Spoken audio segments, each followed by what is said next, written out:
बोल मेरे श्री गुरु महाराज की, बोल साचे दरबार की, श्री नंगली निवासी भगवान की, परमहंस दयाल जी महाराज की, बांके बिहारी लाल की, अलबेली सरकार की, घट घट वासी भगवान की जय, झूले वाली सरकार की जय। भगवान की परम प्रिय आत्माओं, छोटे से बाबूजी हमारे झूले में बैठे बैठे 3 दिन हो गए उनको झूलते हुए।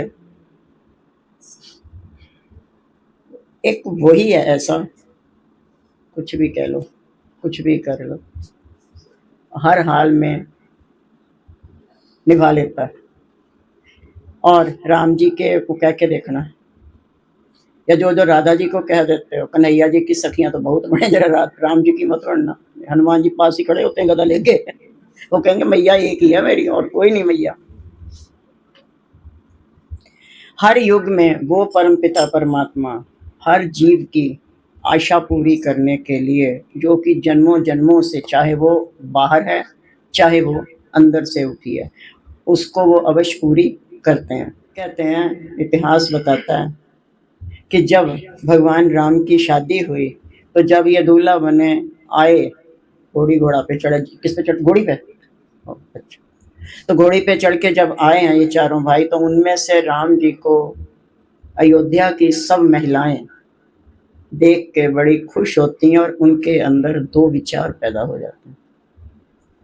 एक, कितनी बढ़िया बात है कि राम जी हमारे अयोध्या के जवाई बन के, इसी बहाने वो आते रहे। वो बात की बात है कि इन लोगों का प्लान क्या था, लेकिन प्लान चला। फिर दूसरा विचार उनके मन में एक और आया था, राम जी कितने सुंदर हैं, अगर यही हमारे पति होते, अब इतनी सारियों का एक पति, तो ये तो काम ये कर सकता ना। तो उनके अंदर जो गुप्त रूप से दोनों विचार उठे, पहले वाला आते तो रहे वो, पर रूप बदले रहे। बीच में तो ऐसा रूप आ गया कि जब आए अयोध्या में तो उस समय सब अयोध्या की महिलाओं ने मुंह घुमा लिया था। जब सीता जी, लव कुश वाली बात थी, तो जब सीता जी वहां चले गए तो उस वक्त उन्हें कैसा हमारा जीजा है, बताओ हमारी बहन को बहन, उनके अंदर एक गुस्सा सभी आ गया था। और उनके ये हमारे पति होते, भगवान ने कहा सभी हो जाएगा, कोई दिक्कत नहीं। और ये जो सारी 16,000 रानियां जो जरासंध की कैद में थी,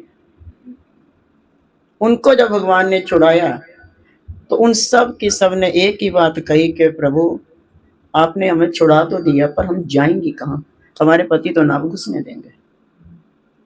कहते मैं तुम जा रही थी सब जमुना जी में कूदने के लिए, तब उन्होंने जो है उनके कहा नहीं आइए आप हम सबको, तो सब महारानियां रानियां बनी हुई थी, तो 16,000 वो थी। और इनकी विशेष तो 8 पटरानियां थी, जिनमें विशेष नाम आता है जामवंती जी का, रुक्मिणी जी का और सत्यभामा जी का।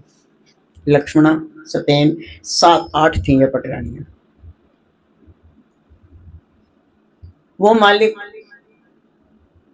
सबकी भावना को पूरी, देखिए एक यही है, छोटा सा बच्चा बना, राजा बलि के दरबार में पहुंचा और 3 पग धरती मांगी, और उस 3 पग के अंदर पूरे तीनों लोग नाप के ले गए, और जिसमें तीसरे के लिए जगह ही नहीं बची, पताल भी अपना हो। और दूसरी तरफ 3 मुट्ठी चावल में अपने तीनों लोग लुटाने में तैयार हो गए। पहचान सकता है इनको कोई? हम इनकी बात को कहाँ कैसे पकड़ सकते हैं, कैसे इनकी बात को हम संभाल सकते हैं? और शरारतें करने पे आए, छोटे से थे, अभी घुटमन घुटमन चले, फिर थोड़े थोड़े पहिया पहिया शुरू हो गए। तो मैया आटा गूंद रही थी और मैया से बोले मैया आप माखन लाओ, और मैया ने कहा मैं हाथ मेरे सने लल्ला, आटा गूंद लूं तो मैं फिर देती हूँ। नहीं मैया दो, नहीं मैया दो। और मुंह क्या कहें सरकार को, कहते हैं मेरे को मक्खन दो, नहीं तो मैं परात में सुसु कर दूंगा। जीत लो इनसे। मैं क्या ऐसे तो ये भी नहीं करता होगा, चंगू मंगू भी नहीं ऐसे करते बेचारे। पर एक बार उसने मैया से पूछा, माँ एक बात बता, कि तुझको दूध ज्यादा प्यारा है या पूत ज्यादा प्यारा, मैं प्यारा हूं या दूध प्यारा। तो मैया ने उनको गले से लगाया और अरे लल्ला, दूध तो क्या करना, तेरे से हजारों दूध बारे, तू प्यारा मुझे, तू है मेरा प्यारा, तू है मेरा चहेता, और लाड बाड करने लगे। मन में बोलते थे तो कोई बात नहीं, समय आएगा। एक दिन की बात है, उस बात को मैया भी भूल भाल गई।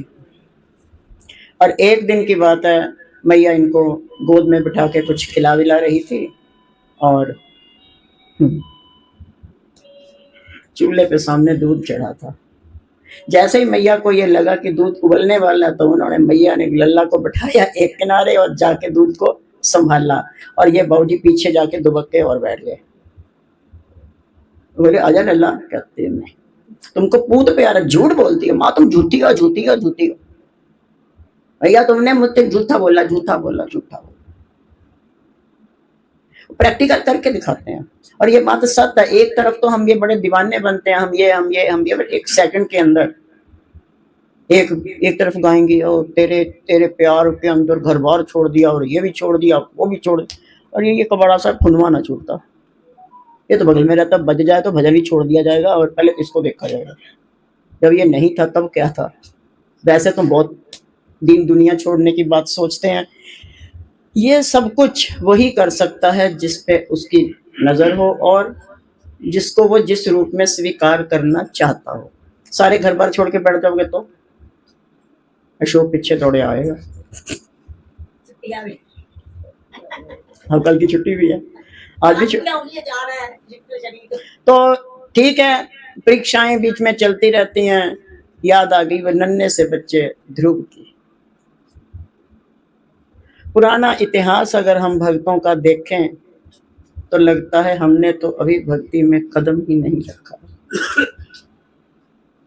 छोटा सा बच्चा, एक राजा उत्तानपाद जी हुए हैं, और उनकी दो रानियां हैं। एक का नाम है सुनीति और एक का नाम है सुरुचि।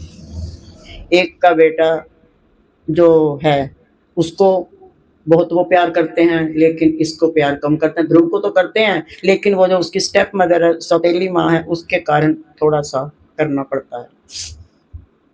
गुरबाणी के अंदर एक बहुत ही प्यारा शब्द आया है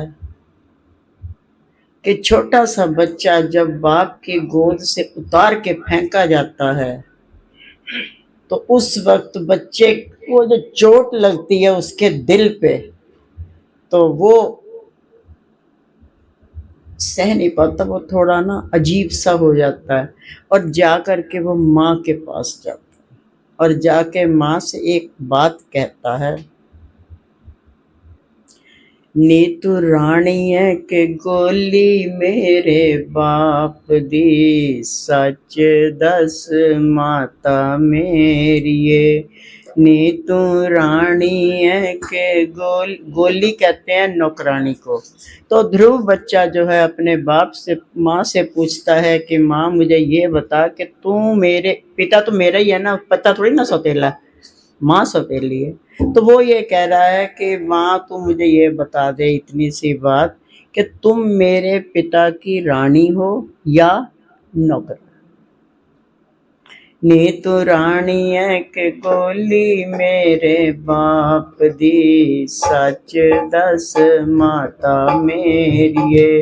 नीतू रानी है के गोली मेरे बाप दी, सच दस माता मेरी। ध्रुव हसदा कर आया, नाल प्यार प्यो कुछड़ लीता।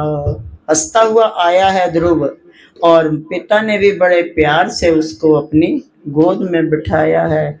और वो आई, बाहों पकड़ उठा लिया, दिल विच रोस मत रे ने कीता। ने तो रानी है के गोली मेरे बाप, सच दस माता मेरी। नी तो रानी है के गोली मेरे बाप, सच दस माता मेरी। डडो निक्का माँ पूछे, तू सावाणी हाँ मैं सरिता, सावाणी हाँ जन्म दे, नाम न भगते कर्म दड़िता ने, तू रानी है के गोली मेरे पाप दी, सच दस माता मेरी नी, तू रानी है के गोली मेरे पाप दी, सच दस माता मेरी। वो कह रहा है, पहले ध्रुव ने कहा, मैं हंसता हुआ गया, अब पिता ने मुझे बड़े प्यार से अपने गोद में बिठाया, अपने आप, मैं नहीं गया, पापा ने पिताजी ने खुद मुझे बिठाया गोद में, और ये सौतेली मैया ने आके मुझे गोद से उतार दिया है। तो पर तू मुझे ये बता कि तुम रानी हो के नौकरानी? वो कहती है, मैं हूं तो बेटा रानी। अब कंपैरिजन कीजिए, आज की सौतेली, आज तो पहली बात तो घर में बर्दाश्त ही नहीं कर सकते हैं अगर सौतेली आ जाए गलती से भी, उसके बावजूद अगर बाई चांस आ भी जाती है और अगर ऐसा व्यवहार वो उसके बच्चे के साथ करेगी तो वो बर्दाश्त करेगी, ईमानदारी से बताना। और अगर वो बच्चा अपनी माँ से पूछता है तो आज की कलयुग की माँ उस बच्चे को क्या जवाब देगी? अरे बेटा तू खड़ा हो, और पिता के साथ लठ बजने शुरू हो जाएंगे, डिवोर्स कर देंगे, ये कर देंगे, वो कर देंगे। लेकिन ऐसे ही भक्तों की जो माताएं हैं, पूजनीय हुई हैं, उसने गलत बात कभी भी नहीं सिखाई। वो ये कह रही है कि मैं हूं तो रानी, पर मुझ में ना एक कमी है, मुझ में, उसमें नहीं, मुझ में एक कमी है। मैंने पूर्व जन्म में भक्ति नाम सिमरन वगैरह नहीं किया, और इसने किया है, इसी कारण राजा इसको प्यार करता है, मुझको प्यार नहीं करता। तो बेटा तू एक काम कर, तू जा करके जो है तू तपस्या कर। और मैं तुझे एक बात बता देती हूँ, अगर तुम दिल से उनको पिता मान के, उस मालिक को दिल से उसको पिता मान करके जो है अगर तुम याद करोगे तो वो परम पिता परमात्मा भी तेरा पिता बन के आएगा और तुझे अपनी गोद में बैठाएगा। ये माँ शिक्षा दे रही। आज की माँ वैसे क्या कहती ऐसे, बड़ा मुश्किल है। वो वही माँ थी।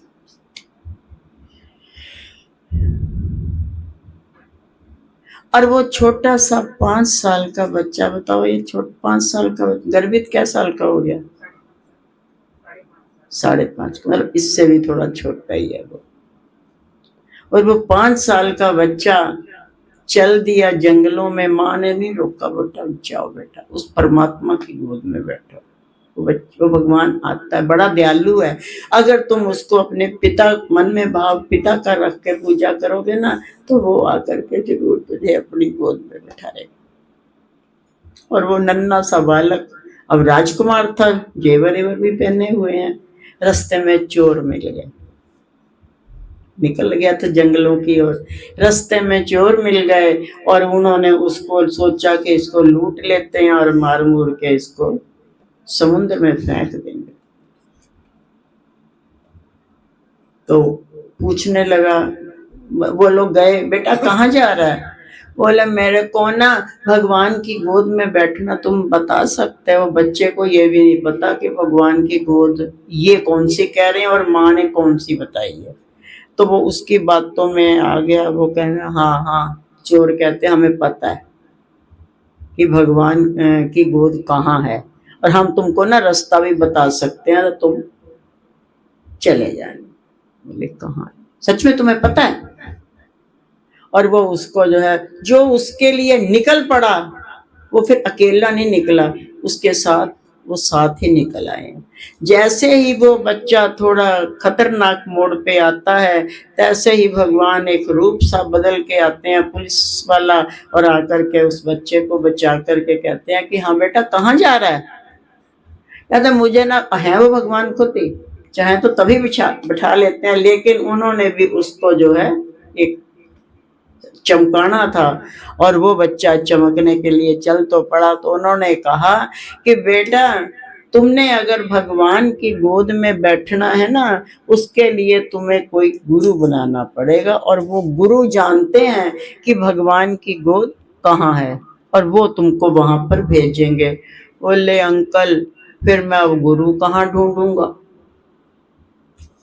मुझको तो पता नहीं है ना, मैं कहाँ से ढूंढूंगा, कहाँ से मुझे पता चलेंगे।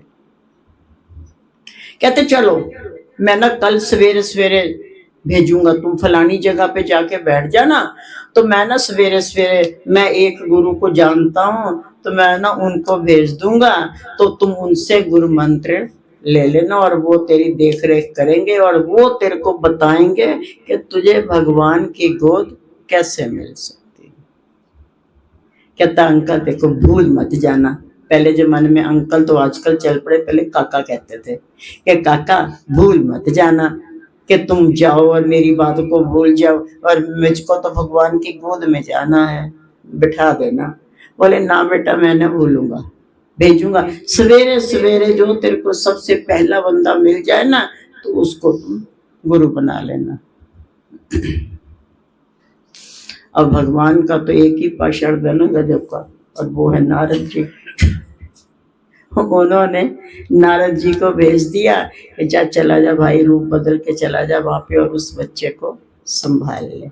और उस वक्त उन्होंने जो है उनको गुरु मंत्र दिया, ओम नमो भगवते वासुदेवाय, ओम नमो भगवते वासुदेवाय, ओम नमो भगवते वासुदेवाय, ओम नमो ओम नमो भगवते वासुदेवाय। और ये षोडश मंत्र उसको दे करके एक जगह पे बिठा गए कि इस जो है बड़ के पेड़ के नीचे तुम बैठ जा, चबूतरा सा बना था वहीं बिठा दिए। अब वो मंत्र बोल के अभी तो कर रहा, वो जीभ ऐसे गल आवाज से, और वो ऐसे शब्द को बोल बोल के करते चले जा रहे हैं। कम से कम ये मंत्र उसका इस विधि से उच्चारण करते हुए बोलते बोलते 2 साल बीत गए। हमारे जैसा हो तो क्या क्या भगवान तेरी गोद जब मिलेगी तब मिलेगी, मेरा तो मुंह सूख गया बोल बोल के। पर उनको इस समय ना भूख ना प्यास ना कुछ, एक ही लगन है कि ए परमपिता परमात्मा तेरी गोद में एक बार बैठना, मुझे लाड करना है। मुझे पिता की गोद से दुत्कार दिया गया। इसको तो बैठाया और नारद जी वहीं पे पहुंचे संत रूप में गान, और बोले तुझे शर्म तो ना आई, तेरे सामने वो जो है सुरुचि ने इसको गोद से उतार के फेंका, तो उसको बच्चे के लिए तो कह सकता था, और तुझे पता वो कहाँ है, जंगलों में भटकता फिर रहा, वो कहाँ भटकता फिर रहा, और तुझे एक बार सोच भी नहीं आई, बच्चे के लिए भी नहीं तुझे ममता आई, पिता है तो उसका। उसको डांटा, उसके बाद उसने उसको ढूंढने की कोशिश की, पर वो ऐसे कैसे मिलेंगे। तो नारद जरा फिट जगह पे बिठा के आए थे जहाँ कोई नहीं जा सकता, अपनी नजरों के सुरक्षा के घेरे में थे वो। 1.5-2 साल के बीच में वो फिर पहुंचे, फिर उनको जो है श्वासों का नाम बताया, यही सिमरन श्वास से कैसे करना है फिर वो बताया। 6 महीने तक ये चला। अब इस बीच में से बच्चे ने कुछ नहीं खाया पिया। उसमें भागवत के उसमें आता है कि माता लक्ष्मी भेष बदल के उसकी माँ के रूप में आई, उसके पास से फल लेकर के, बेटा अरे तू आ तो गया, तुझे मैंने ही तो भेजा था ना, तो तू कुछ खा ले। मतलब बोल भी नहीं रहे क्योंकि मेरा श्वास रुक जाएगा, इशारे में बता दिया, और उन्होंने कुछ नहीं लिया। माता लक्ष्मी फेल कर डाली उठा के। और करते करते करते करते जब बहुत समय बीत गया, उस बीच में एक हमारे यहाँ देवता है उसका नाम इंद्र है। कोई भी तपस्या करने बैठ जाए और उसको ज्यादा समय बीत जाए बैठे बैठे, तो भाई साहब के दिमाग में एक ही कीड़ा घूमता, ये मेरा इंद्रासन ले लेगा। फिर जो उनसे बन पड़ता है वो उसमें अड़चन डालने की कोशिश करते हैं। उसी बीच में उन्होंने मेघों से कहा भी जितने भी तुम वरुण देवता को जितने घने से घने बादल ले जा करके कर सकते हो, तो उस बच्चे को तुमने ध्यान से उठाना है। और जैसे जैसे वो परेशानियां आने लगती हैं, तैसे तैसे उसका ध्यान और दृढ़ होता चला जा रहा। आंखें नहीं खोली बंदे ने। फिर अग्निदेव को भी भेजा, और जैसे अग्निदेव को भेजा, पेड़ के चारों ओर जब देखा आग लग रही है, तो उस बीच में फिर जो है भगवान विष्णु ने स्वयं आकर के उसको जो है जल से बरसा के ठंडा किया। बोले शर्म तो नहीं आ रही, उस छोटे से बच्चे ने तेरा इंद्रासन सिर मारना? कमाल की बात है तेरी, एक ही बात को लेकर के परेशान रहते हो। और बच्चे की तुम मदद करोगे कि उस बच्चे के ऊपर तुम कहाँ पे। थोड़ा उन्होंने डांटा, फिर वो बैठ के कहते उसे या तो पूछ ही ले, तेरे में हिम्मत है तो भी, आखिर वो तपस्या कर क्यों रहा है। और नहीं पूछ सकता तो बैठ फिर चुपचाप। ये क्या तुम बच्चे के पीछे पड़ गए। तो प्यारे करते करते फिर उनको लगा भी, अभी लगता भगवान कुछ ज्यादा ही देर लगा रहे हैं। नारद जी तो फिर वो भी तो टॉप के देव ऋषि हैं, देवताओं के भी ऋषि हैं वो तो। उन्होंने उसको कहा बेटा श्वास खींच ले। एकदम से उन्होंने श्वास को खींचने की विधि बताई, और क्या जब तक मैं यहीं बैठा हूं, जब तक मैं इशारा न करूं श्वास ना लेना। श्वास रुकवा दिया उसका। और वो यहाँ पर ध्रुव का ही श्वास नहीं रुका, पूरा वायुमंडल रुक गया, नदियों की धाराएं रुक गई, पेड़ पत्ते हिलने रुक गए, पंछी आकाश के आकाश में ही लटक गए, और जो पूरा वातावरण वहीं पर ठहर गया। और सबकी, क्योंकि जब वायु भी ठहर गई है तो सबके श्वास श्वास रुक गए, सब परेशान हो गए। सबने जाके देवताओं ने कहा प्रभु, क्योंकि श्वास सबके रुक रहे हैं, और उन सबके देखा तो देव ऋषि जी ने कहा प्रभु हद करते हो, और बच्चा छोटा सा, रहम कर दो थोड़ी। प्रार्थना की, तब फिर भगवान आते हैं रूप बदल के, क्योंकि उसने किस रूप में पूजा की है, पिता चाहिए उसको। वो परम पिता परमात्मा हमारी भावनाओं को देखता है, और उसी हिसाब से ही वो आगे चलता है। और उसने देखा, तो देखने के बाद कहते हैं अच्छा भाई अब ऐसा है, मैं जा रहा हूं, तो ऐसे नाराज ना हो, देव ऋषि से बोले। और भगवान वहां पे गए, और एक मिला जुला रूप था उनका, पूरा ही उस मानव के रूप में नहीं है, थोड़ा सा वैसे। और वो फिर उसको आशीर्वाद दिया, और आशीर्वाद से उसकी आंख खुलती है, तो आगे भगवान विष्णु खड़े।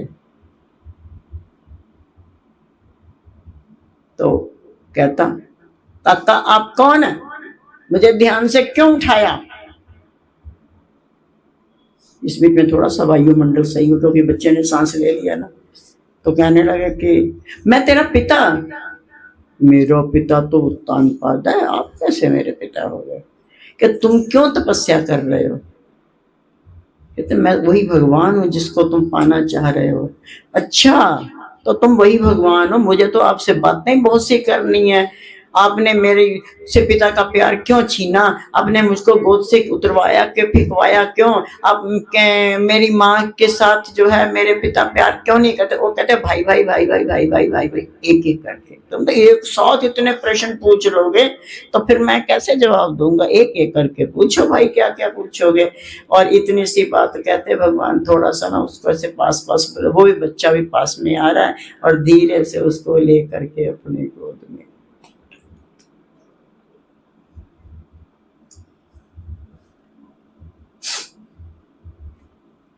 जैसे उनके कर कमल लगे, उनके गोद का स्पर्श हुआ, उसका परेशानी खत्म। अब क्या पूछेंगे। फिर उन्होंने कहा बेटा अब बता जरा सबसे पहले कौन सा प्रश्न है। कहते वो तो मैं भूल गया मुझे तो पिता की गोद चाहिए थी ना, आपने बैठा लिया, अब मैं बस ऐसे ही आपकी गोद में ही रहूंगा। उन्होंने कहा नहीं बेटा, जिस तरह से तुमने अटल तपस्या की है, उसी तरह से तुम अब घर जाओ। वैसे ही तुम एक भक्ति वाला अटल राज करोगे। और उधर तो वो सुरुचि की हालत खराब हो गई थी, क्योंकि राजा सुना रहा था देव ऋषि जी के डांटने के बाद, और वो भी एक किनारे परेशान। और फिर भगवान साथ लेकर के उसके महल तक आते हैं, फिर वहीं पीछे से वो गायब हो जाते हैं और वो अकेला आता। तो सामने उसने अपनी स्टेप मदर को ही देखा और वो वहां पर बैठी रो रही है। तो ये जाते हैं, जाके अपनी उस सुरुचि माता को दंडवत प्रणाम कर देते हैं। तो वो उठ के उसको गले लगाते हुए कहती है, बेटा तू मुझे क्यों प्रणाम कर रहा, मैं तो तेरी कोई शक्ल दिखाने के लायक भी नहीं हूँ। बोला कैसे नहीं है माता, आपकी वजह से ही तो मुझे भगवान की गोद।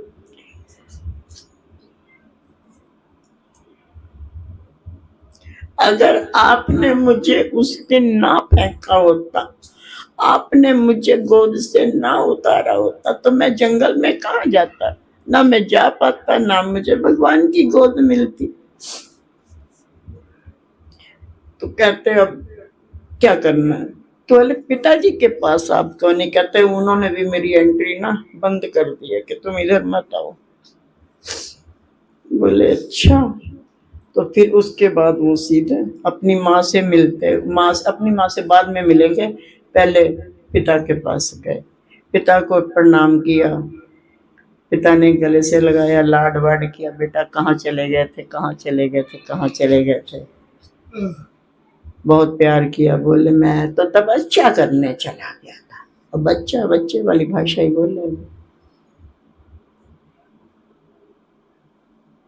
बोले माता कहाँ, वो वाली माता कहाँ जिन्होंने मेरे को गोद से फेंका था। पहले तो मिल आए हैं, अब भगवान का स्पर्श हो गया ना, वो भी होशियार हो गए थोड़े से।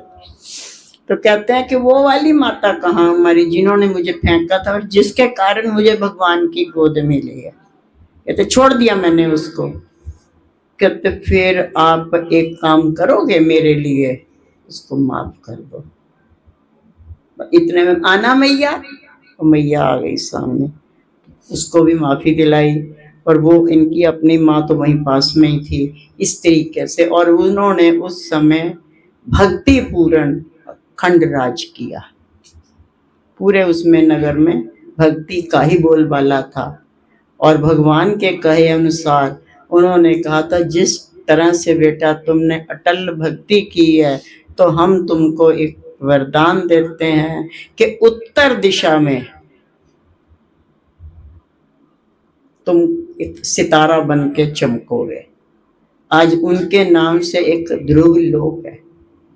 और वहीं पर कई बारी फ्लाइटें अंधेरे में रास्ता भटक जाती हैं, तो देखती हैं ध्रुव तारा कहाँ है, सबसे ज्यादा चमकता है, क्योंकि वो पृथ्वी से सबसे ज्यादा दूर है। इसलिए यहाँ से हमको छोटा सा लगता है, लेकिन जो है वो ज्यादा दूर होने के कारण, लेकिन जो है वो बहुत ज्यादा चमकता है। तो फ्लाइटें जब कभी जो है रास्ता भटकती हैं, तो ध्रुव तारे को देख के समझ जाती हैं कि हम इस समय उत्तर में जा रहे हैं। तो उत्तर का मतलब हमको इधर दक्षिण मिलेगा, इधर पूरब मिलेगा, इधर पश्चिम मिलेगा। जिसने भी उस परम पिता परमात्मा को सही ढंग से भजा, चाहे वो भजन किसी भी रूप में हो, किसी भी रूप में हो। एक याद आ गई, आप लोग भी सोचोगे भाई जी को पता नहीं बैठे बैठे को क्या याद आता है। एक थे भगवान जी कलयुग के, और उनका नाम था सर्वनिंदक। सर्वनिंदक उस बंदे का काम था, सबके अंदर उसने कुछ ना कुछ कमी ढूंढ के निंदा करनी है, मुंह पे कर देगा, मुंह पे। और अच्छी तरह से उसने कुछ कुछ बोलते ही रहना। अगर किसी का घर अच्छा है, हाँ जी आप आइए, आ गए, घर अच्छा है, हाँ घर तो बहुत अच्छा है, पर ये दीवार अगर इधर से थोड़ी छोटी होती तो ज्यादा अच्छा था। यानी कि उस बंदे ने हर जगह कोई ना कोई कमी निकाल लेनी। धीरे धीरे जी इसकी चर्चा बैकुंठ तक पहुंच गई, सर्वनिंदक जी महाराज की। खाना सही बना है तो दिक्कत, नहीं सही बना है तो दिक्कत। बैठने को आसन दे दिया तो ऐसा थोड़ी ना होता आसन दे के बैठा, हम आराम से सबके साथ नहीं बैठ लेंगे। अगर नहीं आसन दिया, ले मेरी को कीमत ही नहीं है तो आसन भी नहीं दे सकते। उन्हें हर जगह से मतलब कुछ ना कुछ करते रहना। तो उसका नाम ही यही था, नाम पता नहीं क्या था, लेकिन वो सर्वनिंदक के नाम से प्रसिद्ध था।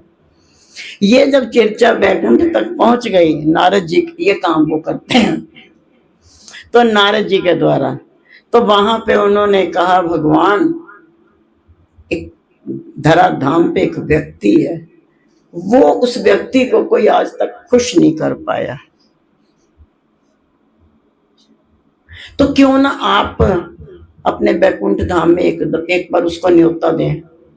पर शर्त यह है कि उसका जो है सशरीर जाएगा, सशरीर आएगा, कुछ ऐसी व्यवस्था करनी पड़ेगी। कहते हाँ चलो ठीक है, हम ना उसको लक्ष्मी के हाथ का बढ़िया बढ़िया पकवान खिलाएंगे, तो हमारे यहाँ तो कोई बात वो ढूंढ ही नहीं पाएगा, कुछ नहीं हो सकता उसके लिए। ये बात तय हो गई। तो नारद जी ने जो है एक मानव के रूप में गए और जाकर के सर्वनिंदक जी से बोले, सर्वनिंदक जी आपका न्योता बैकुंठ से आया, आप वहां पे डिनर उसमें लंच में जाओगे। और उन्होंने माता जी ने भी खूब बढ़िया बढ़िया जो अपने के आशीर्वाद से जो है व्यवस्था की, खूब बढ़िया बढ़िया खाना बनाया। सर्वनिंदक जी पहुंचे, उनका वेलकम हो गया, बैठे। जब भोजन कर चुके तो भगवान ने सोचा भी यहाँ पे से कुछ मिलेगा ही नहीं निंदा करने के लिए, यहाँ क्या मिलेगा। बोले खाना सही बना था। कहते क्या खाक सही बना था? इतना भी अच्छा कौन बनाता कि बंदा खाता जाए खाता जाए खाता जाए, खा खा के पेट फाड़ दे अपना। और ऐसे वेलकम कौन करता है, ऐसा स्वागत कौन करता है कि फिर जाने का ही मन ना करे। बुला लो, न्योता कर लो उसका। तो वो प्रसिद्ध थे हमारे सर्वनिंदक जी महाराज, तो भगवान ने उसे भी बुलाया अपने पास। इतना अच्छा खाना नहीं बनाते कि कोई खाता ही जाए, खाता या खा खा के बीमार पड़ जाए, फिर पेट खराब हो जाए, ये क्या बात है। कुछ तो उसमें कुछ गड़बड़ कर देनी चाहिए ना। अगर गड़बड़ होती तो कहते ये क्या बना डाला, इसमें तो ये भी नहीं है, इसमें नमक नहीं है। तो जब तो उन्होंने कहा भाई एक बात बता दे, यहाँ पे कोई भी दिक्कत नहीं थी पर फिर भी तुमने इसमें कमी ढूंढी, आखिर क्यों? कहता मेरी बिरादरी में बढ़ोतरी नहीं होनी चाहिए। मतलब मैं अकेला ही रहूं तो लक्ष्मी जी भी तो हमारी बिरादरी में शामिल हो जाए, तो मैं भी मातृलोक में जाके कहूंगा आज मैं लक्ष्मी जी को भी हरा आया हूं। तो प्यारे भगवान के साथ वो कहते हैं मेरे प्रभु को कोई रीझ भजो या खींच। उन्होंने रीझ के भजा ध्रुव जी ने, तो उसको वैसे गोद में बिठा के प्यार दिया। और अगर उसने खींचता हुआ जब ऐसे बदनामी उसकी चलती रही, तब उसको भी भगवान ने अपने घर में न्योते पे बुलाया। और क्या बात है, सर्वनिंदक जी महाराज की जय है फिर तो। क्योंकि जो है लक्ष्मी के हाथ का निमंत्रण था, कोई मजाक है, छोटी मोटी चीज नहीं थी। इतने निंदक तो हम भी नहीं बन पाएंगे, जो बहुत निंदक बंदा होगा ना वो भी इतनी निंदा नहीं कर पाएगा। क्योंकि किसी किसी का स्वभाव ऐसा होता है, हर जगह कोई ना कोई कमी ढूंढ ही लेगा। वो एक बार एक राजा ने एक महल बनाया जी, तो राजा ने अपने मंत्रियों से पूछा अभी ना मिस्त्री लगे हुए हैं, कोई कमी पेशी हो तो बता दो, तो हैंड टू हैंड ठीक भी हो जाएगा, फिर छोटे मोटे काम के लिए मिस्त्री जल्दी आते भी नहीं है। तो मंत्रियों ने भी कहा, बोले प्रभु हमें नहीं लगता, कुछ बहुत बढ़िया बना, फर्स्ट क्लास। राजा भी बार बार सबसे पूछ रहा है, एक एक से पूछ रहा है। तो वहां पे मोहन जी भी थे, मोहन जी से भी पूछा गया। तो मोहन जी ने कहा भाई ऐसा है राजन, हमारी तरफ से तो ये परफेक्ट है, पर फिर भी मैं बताता हूँ, हमारे उधर ना एक नाई रहता है, वो हर जगह कुछ ना कुछ नुक्स निकाल ही लेता सर्वनिंदक की तरह, तो आप उसको बुला लेते हैं। अगर कोई कमी पेशी होएगी ना तो वो बता देगा, अगर उसने पास कर दिया तो इसमें कोई भी कमी। चलो भाई, सवेरे उसको बुलाया गया।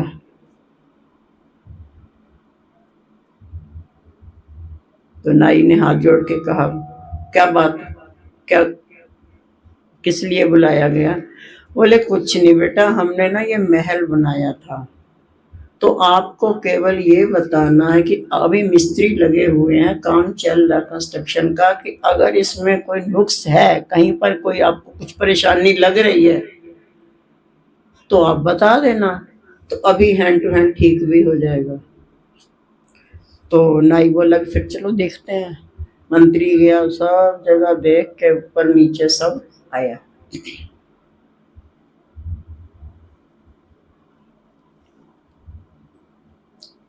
सारा देखने के बाद जब वो राजे के पास वापस आया तो राजे ने पूछा, हाँ भाई कैसा लगा, ठीक है, कोई कमी हो तो बता देना। तो नाई ने कहा, महाराज कमी तो इसमें कुछ नहीं है, महल तो एकदम परफेक्ट है, बस एक छोटी सी बात है कि आपके कमरे का ना ये दरवाजा बड़ा छोटा है, कि कल को अगर आपका शरीर शांत हो गया तो आपकी बॉडी को कैसे निकाला जाएगा। राजा बोला, धन्य महाराज, ठीक ही मोहन ने कही थी ये बात कि वो कमी निकाल ही देगा, कुछ ना कुछ उसकी फितरत है बेचारे की। अच्छा भाई, उसने उठा के उसको जेल में डाल दिया। शाम हुई, शाम तक जब वो नहीं आया तो उसकी पत्नी गई, बोले महाराज वो मेरे पतिदेव आए थे यहाँ पे, दोबारा वापस घर ही नहीं गए।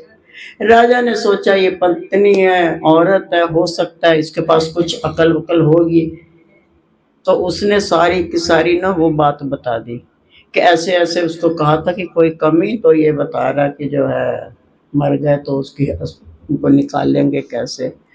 तो पत्नी कहती, महाराज मैं ना सच में इस आदमी से बड़ी दुखी हूँ, क्योंकि मेरे अब 7 फेरे हो चुके हैं, निभानी तो पड़ेगी, पूरी भारतीय नारी हूँ, निभानी तो पड़ेगी। हर चीज का सल्यूशन होता ना, कोई ऐसी प्रॉब्लम है जिसका हल नहीं है? अरे महाराज अगर आप मर भी गए तो आपको काट के भी तो निकाला जा सकता है, रहा वो पूरा खानदान वही का वही।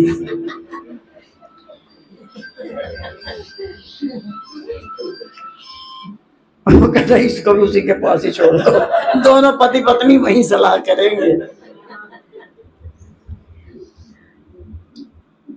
सवेरा हुआ, रात भर माँ नहीं पहुंची, सवेरे से बापू नहीं पहुंचा था, तो दूसरे दिन जो है सवेरे पुत्र जी पहुंचे।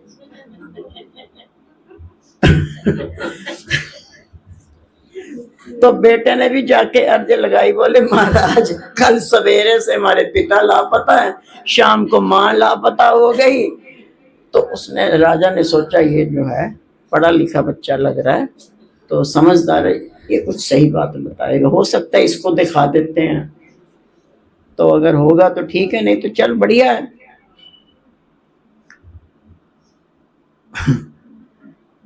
जैसे उसको बताया कि देखो तेरे पिता ने तो ये कहा था कि तुम्हारी बॉडी कैसे निकालेंगे, और तेरी माँ ये कहेगी टांगे काट के जो है बॉडी को काट के निकाल लेंगे। बेटा कहता, पिता महाराज आप इनके चक्कर में कहाँ पड़े हो, मकान पसंद कर मकान, इनको नहीं आता कुछ भी, ये सब ऐसे ही है लल्लू पल्लू, अकल नहीं है इनको।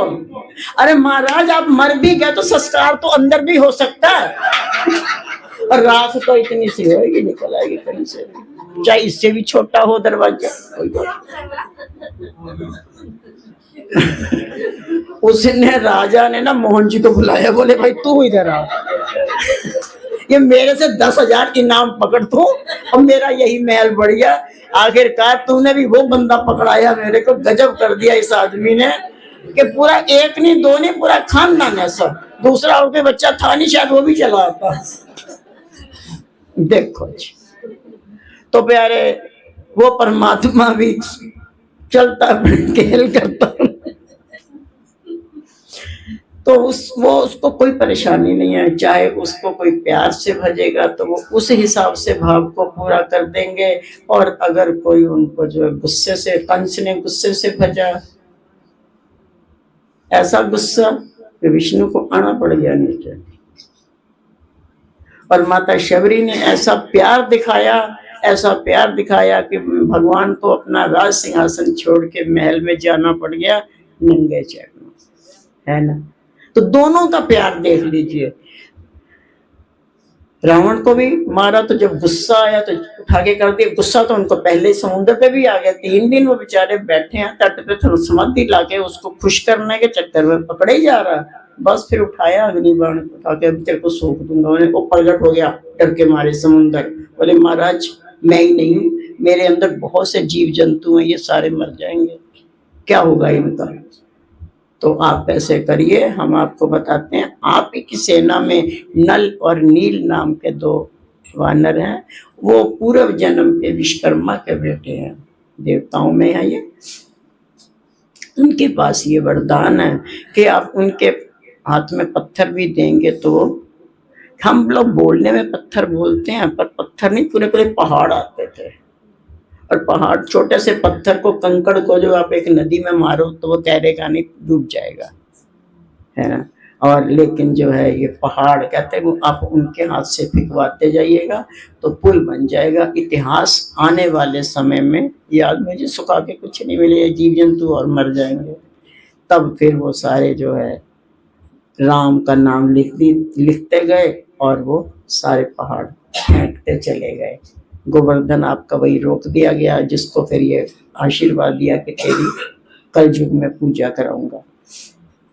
तो भगवान ने सोचा ये सच में मेरे। उधर एक बार रावण को भी कुछ चढ़ गया, समुद्र के परली छोर पे मंदोदरी से बोला, देख तेरे को राम क्या पत्थर तरा रहा है। पत्थर तो मैं भी तरा सकता हूँ, आपको तो अच्छी तरह से जानती हो, आप कैसे तराओगे। तो कहते ना देख, तो पत्थर पे लिख रावण, और वो रावण रखा गया। और धीरे से ना उसने कुछ बोला और पत्थर तैर पड़ा। मंदोदरी बोली अरे कुछ तो गड़बड़ है, आप ऐसे पत्थर कैसे तरा सकते हो, मैं जानता हूँ। वो बोले कि आप मुझे राज बता दो कि ये आखिरकार पहाड़ कैसे, आप पत्थर आपके नाम से तैरा तो तैरा कैसे। कहते मंदोदरी चुप हो, मैं तुझे बता देता हूँ, तो और किसी को मत बताना। मैंने जब रावण लिख के तराया था तो मैंने बोल दिया था कसम है तुझे राम की, अगर तू डूबा तो। और उसने गुस्से में भी भजा, और उसको भी, पत्थर को भी कहा गया कसम है तुझे राम की, उसे भी तैरना पड़ गया। था तो गुस्सा है ना अंदर। तो प्यारे वो परमात्मा इतना कारसाज है, हम उसको जिस रूप में, जिस भाव में, जैसे भी भजना चाहते हैं वो हमारे लिए हर समय तैयार रहता है। और उसे कभी भी किसी किस्म की कोई भी, किसी के लिए बताइए रसखान जी के लिए, उनके मन के अंदर वो भाव चल रहा है, अरे ये कान, अब देख लिया ना मोची की दुकान पे जूती बनवाने गए थे, देखा कि जो है वो नंगे चरण के कौन है, ठाकुर जी हैं। तो ये तो बाहर हाथ भी कहते हैं, हाँ ये विचरण करते हैं, है नंगे चरण। अब उनके अंदर छवि ऐसी बन गई है, ऐसी छवि बनी हुई है कि जो है वहां पे जो है जगह जगह के इनके तो कंकड़ चुभते होंगे, इनके कांटे चुभ जाएंगे, इनकी एड़ियां फट जाएंगी। ऐसा ही चिंतन करते करते नई जूती बनवा करके जो है चल पड़े, भगत के बस में। सबसे पूछते फिर रहे हैं, बताओ कन्हैया कहाँ रहता है, ये जूतियां देनी है मुझे, उससे कहाँ है। सब मजाक करते, फिर किसी समझदार ने उसको जो है भेज दिया कि हाँ ये वहां मिलेगा। और मंदिर, क्योंकि मोहम्मदन है रसखान जी, तो मंदिर की सीढ़ियां चढ़ने लगे तो वहां लोगों ने हटा दिया कि आपकी एंट्री वर्जित है, आप अंदर नहीं जा सकते हैं। तो जैसे ही उनको वर्जित किया तो बाहर पे उस सीढ़ियों पर ही बैठ गए। जब हम, मुझे पता है कि तुम बाहर भी आते जाते हो, अरे खाना खाने, घूमने, पेड़े खरीदने, कहीं तो आओगे, मैं यहीं बैठा हूँ। ये तो सवेरे से शाम हो गई, शाम से रात हो गई, रात से दूसरा दिन भी हो गया। रसखान जी भी लिए जूतियां हाथ में बैठे हुए हैं और ठाकुर जी भी नहीं आ रहे। और फिर बाद में इतना रोए, इतना रोए, अरे ठाकुर भगवान तुम कहाँ हो, अरे जूतियां तो पहन के चले जाओ, मुझे मत मिलो और जूतियां पहन लो। और ऐसे भावुकता में परेशान हो रहे हैं, तभी इधर से कहीं से पायल बजा दी और कहीं पे जो बाबा छिप जाते। इन्हें भी पंगा लेने में मजा आता है। सब अपने बच्चों भक्तों के साथ ये भी खेल करते हैं, किसके साथ करेंगे तो। तब उन्होंने कभी बाबा कह के छिप रहे, कभी इधर किसी पायलिया बजा रहे हैं, कहीं कुछ कर रहे हैं, कहीं कुछ कर रहे हैं। और फिर बाद में जब नहीं देखा दाएं बाएं ऊपर नीचे, जब नहीं समझ में आया तो रसखान जी वहीं सीढ़ी पे दोबारा बैठ गए। और पैर जब दोबारा जो ऐसे करके बैठे तो देखा पैरों के पास ही कन्हैया छोटा सा बैठा हुआ। तो बोल बांके भक्तों के भगवान। अब फटाफट उसको गोद में उठा लेते हैं, बड़ा लाड कर रहे हैं, प्यार कर रहे हैं। कहाँ चला गया था, देख तेरे पैर ये कितने फटे पड़े हैं, देख तेरी पैर की हालत क्या है, तुझे कुछ भी समझ में नहीं आता। प्यार भरी डांट, प्यार बड़ी डांट पिला रहे हैं। और उसको भगवान ने भी दिखा दिया, देख मेरे पैर कितने फटे पड़े, कितने कांटे चुभे हुए देखो। और भगवान बड़े भाव में, वो ने मस्ती चढ़ रही है और वो खूब वो लाड कर रहे हैं। और कभी तो वो बाबा की दाढ़ी पे लाड कर रहे हैं और कभी जो बाबा के साथ प्यार कर रहे हैं, बाबा को उनके पैर देख रहे हैं और वो उनके साथ प्यार कर रहे हैं। और करते करते करते करते जो है, फिर बाद में जब बहुत जोर से रोने लग गए तो पहले क्यों नहीं आया, देख तेरे पैरों की क्या हालत हो गई है, तो सुनता क्यों नहीं है। अब बाबा है वो लल्ला, तो बच्चे को तो डांटा जाएगा। तो वो उसी रूप में तो कहते हैं बाबा देखो कहाँ, अब हटा दिया उन्होंने, पैर ठीक करके दिखा दिए। बोले देखो बाबा कहाँ, मेरे पैर ठीक है, कहाँ पे हैं, कुछ नहीं है, ठीक है, पैर तो मेरे बिल्कुल ठीक है, बिल्कुल ठीक है। तो रसखान जी देखते हैं, अरे कहाँ गया अभी। बोले बाबा ये जो तुमने आंसू, प्यार वाले आंसू बहाए हैं ना, ये प्यार वाले आंसुओं से ये सारे जख्म भर गए। मैं तो प्यार का भूखा हूं, मेरे को अपने पैरों में कोई चोट वोट नहीं लगती, क्योंकि आपने चिंतन ऐसा बना रखा था, ये जूतियां कैसे पहनता मैं। अब की बार का तो नहीं पता, लेकिन 2-3 बार से ऐसा हो रहा है कि हम भी छोटी छोटी ना जूतियां लाते हैं, और तिल्ले वाली, और लाके यहाँ रख देते हैं। और कई बार उसमें ना छोटी जैसे पहनने के बाद कहीं कहीं मिट्टी मुट्टी लग जाती है, तो कई बार उसमें वो चिन्ह पाए गए हैं कि हाँ ये पहन के कहीं लगता गया। तो फिर ये दोस्त है ना ग्वाला, ये कहाँ चला गया था, ये देखना वो जी सारी पैरों में मिट्टी लगा के ले आया। मैंने पूछ ले भाई ये कहाँ गया था, तुम ही दोनों की चले, हम तो ऐसे ही ठीक है। प्यार भाव जितना भी हम उसके साथ बढ़ा लेंगे, वो उससे दुगना हो करके हमको हमारे प्यार का मोल चुकाएगा। पर सतगुरु इम्तिहान लेते हैं, मालिक भी इम्तिहान लेते हैं, भक्तों की जान लेते हैं, मालिक भी इम्तिहान लेते हैं, दाता जी इम्तिहान। तो परीक्षाएं तो चलती हैं, लेकिन वो परीक्षा भी वो खुद ही प्यार से हाथ रख के चला भी लेते हैं और कर भी लेते हैं। तो प्यारे टाइम बहुत आगे, आज मुझे टाइम नहीं दिखाई दिया, वो कॉलम पड़ा था आगे, मजा आ गया, कॉलम ने भला कर दिया। आज कन्हैया जी हमारे झूले में बैठे बैठे बेचारे 3 दिन से बोर हो रहे हैं कि कब मैं बाहर निकलूं, कब निकलूं, कब आके यहाँ कूदूं। देंगे भाई, मौका देंगे, घबरा नहीं। और समय जल्दी आएगा।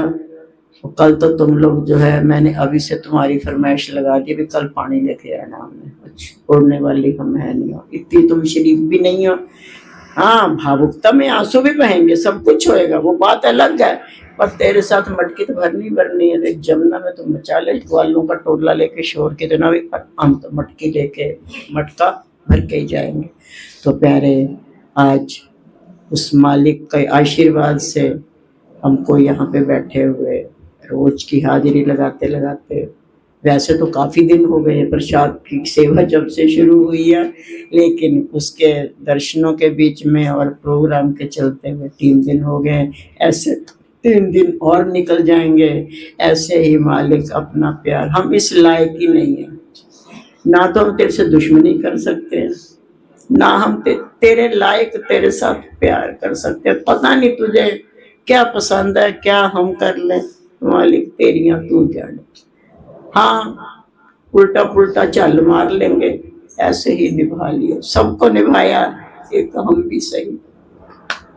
तेरे प्यार के बेड़े में बहुत लोग पापी से पापी भी पार हो गए, हमारी भी कहीं ना कहीं तो झुग्गी चली जाएगी। तो अपना आशीर्वाद से पार कर ही देंगे वो। इसी के साथ ही प्यारे वाणी को विराम देंगे। अब एक बार जोर से जय घोष करना, मामला कुछ गैर गंभीर हो गया। उस गंभीरता को दूर करने के लिए हम बहुत सर्वनिंदक को भी लाए, उस नाई को भी लाए। थोड़ी देर के बाद फिर सीरियस हो गया। बोल जयकारा। एक बात बताएं, ये रोंद जयकारा वो नहीं लेता, वो कहता अपने पास रखो। बोल साचे दरबार की, श्री नंगली निवासी भगवान की, दयालु परमहंस दयाल जी महाराज की, वृंदावन बिहारी लाल की, अलवेली सरकार की, घट घट वासी भगवान की।